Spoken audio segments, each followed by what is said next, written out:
दोस्तों मैं हूं आपका राज और आप देख रहे हैं डियर कैमियो यूट्यूब चैनल। दोस्तों आज हम जेईई मेन 2005 में थर्मोडायनामिक्स से जो क्वेश्चन पूछा गया है वो बनाएंगे। दोस्तों आगे बढ़ने से पहले यदि आप हमारे चैनल पर नए हैं तो चैनल को प्लीज़ सब्सक्राइब कर लें ताकि हम आपसे जुड़ जाएं।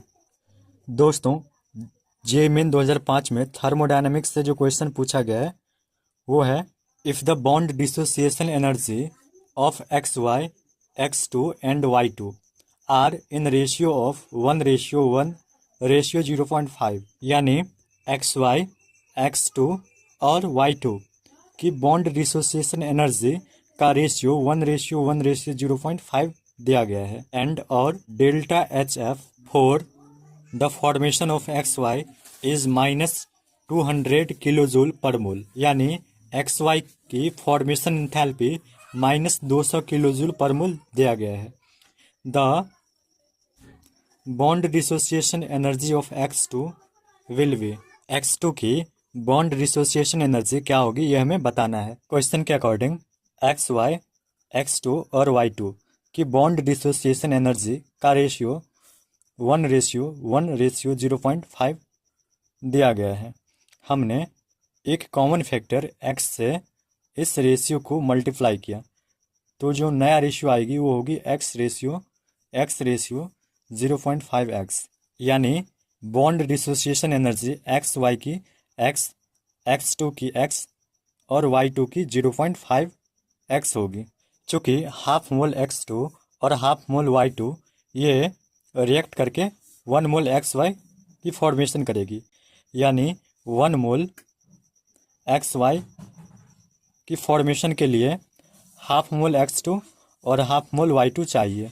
बॉन्ड डिसोसिएशन एनर्जी 1 मोल X2 के लिए x है तो हाफ मोल के लिए होगी 0.5x और 1 मोल Y2 के लिए बॉन्ड डिसोसिएशन एनर्जी 0.5x है यानी हाफ मोल के लिए 0.25x होगी और 1 मोल XY की बॉन्ड डिसोसिएशन एनर्जी x है यानी 1 मोल XY की डिसोसिएशन एनर्जी x है। डेल्टा H यानी इंथैल्पी ऑफ रिएक्शन ये होगी रिएक्टेंट की bond dissociation energy minus product की बॉन्ड डिसोसिएशन एनर्जी।